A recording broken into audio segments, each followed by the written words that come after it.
Bunyi dentuman seperti petir, serta goncangan keras di tengah hujan pada pukul 3 pagi mengagetkan para warga sebuah desa di Banyumas yang sedang tertidur. Setelah keluar dari rumah mereka dan mendekati jalur kereta api, mereka pun melihat ada 2 buah lokomotif yang telah beradu, serta gerbong-gerbong penumpangnya yang terguling. Pada episode kali ini, kita akan membahas kecelakaan kereta api Kebasen 1981. Kejadian ini melibatkan kereta bernomor KA20 Senja 4 dari Jakarta tujuan Yogyakarta dengan seorang masinis yang bernama Sulimin, serta KA21 Tatarmaja dari Blitar tujuan Jakarta dengan masinis bernama Suradi dan asistennya Sudarto. Lokomotif keduanya ada di posisi hidung panjang, di mana membuat kabin masinis ada di bagian belakang. KA21 ditarik lokomotif nomor CC20135, sementara KA20 ditarik lokomotif CC20133. Kedua kereta tersebut membawa total sekitar 1.400 penumpang. Peristiwa terjadi di jalur kereta api Perupuk, Purwokerto hingga Kroya, tepatnya di antara stasiun Notog dan Kebasen. Rabu, 21 Januari tahun 1981. Dini hari itu sekitar pukul 3 pagi, KA21 Tatarmaja tiba di stasiun Kebasen. Menurut grafik perjalanan kereta api atau GAPK, kereta ini dijadwalkan untuk bersilang dengan KA20 Senja 4 yang arahnya berlawanan, di mana harus menunggu hingga kereta itu tiba dari stasiun Notog. Namun di hari itu juga, kedua kereta ini mengalami keterlambatan. Pengatur perjalanan kereta api atau PPKA Stasiun Kebasen kemudian menghubungi PPKA Stasiun Notog untuk menanyakan posisi KA20. Namun akibat keterlambatan, PPKA Notog juga belum mengetahui posisi KA20 Senja 4 yang akan bersilang dengan KA21. Akan tetapi, ia menjelaskan jika kereta di depan KA20 yang tidak diketahui nomor dan namanya sudah ada di antara stasiun Purwokerto dan stasiun Notog. Dari percakapan itu, PPKA Notog pun mengirimkan warta bahwa jika kereta tersebut sudah sampai di stasiun Kebasen, maka KA21 Tatarmaja bisa diberangkatkan menuju Notog. Hal itu pun disetujui oleh PPKA Kebasen.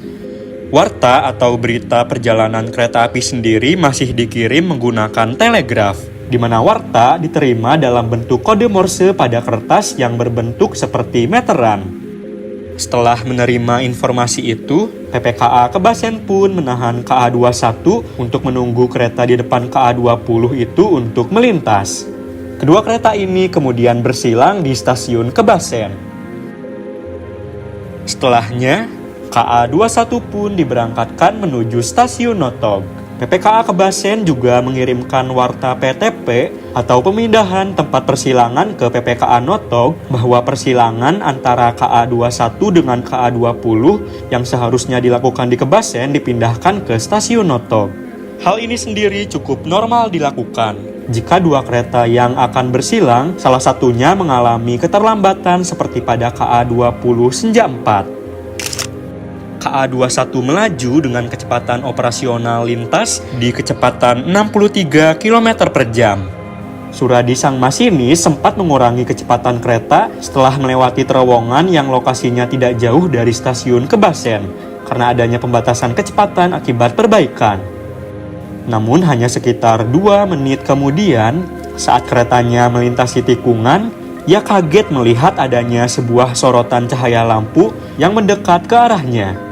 Ia pun langsung aktifkan rem, namun semuanya sudah terlambat.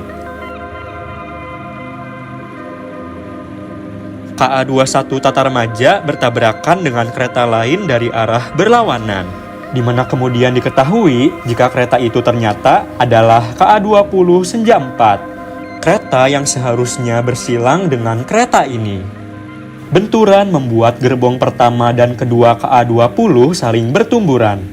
Sementara gerbong pertama KA21 naik ke lantai lokomotif dan kemudian terguling di sampingnya, sekaligus menghancurkan sebagian badan dari lokomotif CC20135. Hal itu membuat Suradi sang masinis KA21 terlempar ke sebuah parit dan tak sadarkan diri. Sayangnya, 7 orang pun menjadi korban. Salah satunya adalah Sudarto, asisten masinis KA21. Sementara 35 orang penumpang mengalami luka ringan hingga luka berat. Masinis KA20 Sulimin juga selamat. Akan tetapi status asistennya sendiri tidak diketahui. Tabrakan terjadi pada pukul 3.32 dini hari di Desa Tambakreja, Kecamatan Rawalo, Banyumas, berlokasi sekitar 3 km saja dari stasiun Kebasen. Pertolongan pun segera dilakukan warga di sekitar lokasi kejadian, di mana saat kejadian sebagian besar sedang tertidur sampai dikagetkan oleh suara benturan yang sangat keras. Seorang penduduk bernama Sahyat menceritakan pengalamannya. Malam itu turun hujan yang cukup deras.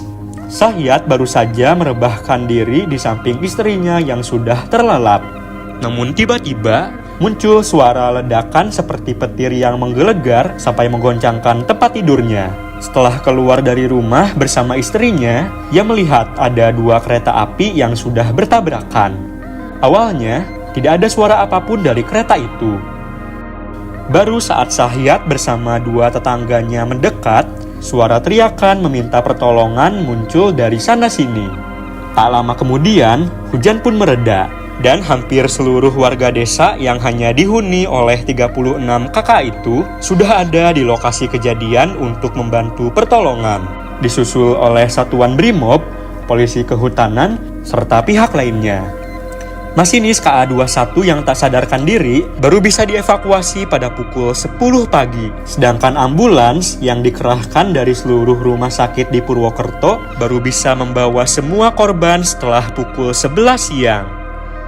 Sunarto, salah satu penumpang KA20 juga membagikan ceritanya. Ia bersama istri dan kedua anaknya bertujuan untuk menghabiskan cuti tahunannya di Yogyakarta. Ia bercerita, jika sebelum berangkat, kedua anaknya sempat memainkan mainan kereta api. Akan tetapi, mereka sempat mengadu-adukan mainan itu sembari berkata pada Sunarto bahwa keretanya bertabrakan. Sunarto dalam musibah itu mengalami patah tulang kaki. Salah satu anaknya mengalami pendarahan otak, sementara sang istri hanya mengalami luka ringan di pipi dan perutnya. Andi Yudi, seorang petugas restorasi KA20 berusia 25 tahun, juga harus rela kaki kanannya diamputasi. Menurut rekannya, Andi saat itu sedang melayani pembelinya, dan pada saat tabrakan terjadi, ia terlempar ke pojok jendela, dan kemudian kakinya pun terjepit kursi yang terlepas dari dinding gerbong. Lalu bagaimana semua ini bisa terjadi? Kenapa KA20 dan KA21 bisa sama-sama diberangkatkan? Bukannya keduanya seharusnya bersilang? Menurut data dari dokumen PJKA serta keterangan dari sepupu sang masinis KA21, dalang dari kejadian ini dimulai seusai PPKA Stasiun Notok dan Kebasen saling berkomunikasi, di mana setelahnya PPKA Notok kemudian melayani kereta di depan KA20 melintasi stasiunnya untuk menuju ke Kebasen. Akan tetapi setelah itu, PPKA Notok diketahui mengantuk dan bahkan sempat tertidur. Ada 2 kemungkinan yang terjadi. Yang pertama, sinyal masuk stasiun Notok tidak diubah dari aspek aman oleh PPKA Notok setelah melayani kereta sebelumnya. Hal ini kemudian membuat KA20 Senja 4 mengira jika mereka diizinkan untuk melintasi stasiun Notok dan langsung menuju ke Kebasen. Persinyalan yang digunakan sendiri adalah sinyal mekanik tipe Alkmaar. Tipe sinyal ini hanya memiliki sinyal muka dan sinyal masuk, yang dimana tidak dilengkapi dengan sinyal keluar stasiun. Sehingga setelah KA20 melihat sinyal masuk Notok yang menunjukkan aspek aman, tidak ada lagi yang bisa menghentikan kereta itu. Kemungkinan kedua, PPKA Notok sempat merubah posisi sinyal masuk ke aspek tidak aman sebelum tertidur. Ia kemudian dibangunkan oleh suara klakson semboyan 35 dari KA20 yang tertahan di sinyal masuk. Tanpa menghubungi PPKA Kebasen, ia pun langsung segera mengubah sinyal itu lagi, mengizinkan KA20 untuk menuju ke Kebasen. Diketahui jika antara KA-20 berangkat dari Kebasen dan KA-21 berangkat dari Notok hanya berjarak selama 30 detik saja. Hujan deras dan lokasi tabrakan yang ada di sebuah tikungan berbentuk huruf S juga membuat kedua kereta itu tidak dapat melihat satu sama lainnya sebelum jarak keduanya sudah terlalu dekat. Akibat kecelakaan ini, lalu lintas kereta api arah Jakarta dialihkan via Bandung, sementara lalu lintas arah Yogyakarta dialihkan via jalur utara. Butuh 3 hari sampai perjalanan bisa normal kembali. PJKA ditaksir mengalami kerugian sebesar 1 miliar rupiah dengan kerusakan 2 lokomotif dan 6 gerbong kereta penumpang. 2 lokomotif yaitu CC20133 dan CC20135 pun langsung dikonservasi dan diakhirkan setelah kejadian itu. Keduanya sendiri merupakan lokomotif baru yang tiba pada 1978, di mana artinya pada saat itu keduanya baru digunakan selama sekitar 3 tahun saja. Pada akhirnya, kedua PPKA yaitu PPKA Notok dan Kebasen dinyatakan bersalah karena sudah lalai. Salah satunya dipecat, sementara satunya lagi diturunkan statusnya menjadi seorang petugas jaga. Jalur kereta api di lokasi kejadian kini masih digunakan setiap harinya. Dan sejak 2019, jalur ganda di antara kedua stasiun itu juga sudah dibangun, memastikan bahwa kecelakaan seperti itu tidak akan pernah terulang lagi. Sayangnya, peristiwa ini kalah tenar dengan tragedi transportasi lain di Indonesia yang terjadi hanya beberapa hari kemudian, yaitu tragedi KMP Tampomas II. Peristiwa kebakaran dan tenggelamnya sebuah kapal yang merenggut hingga ribuan korban. Hal tersebut membuat tidak banyak media dan berita yang membahas tentang kejadian ini, serta juga berbagai fakta yang hingga kini masih belum diketahui. Walau begitu, tragedi ini tidak akan pernah terlupakan dan akan selalu dikenang sebagai bagian dalam sejarah perkeretaapian Indonesia.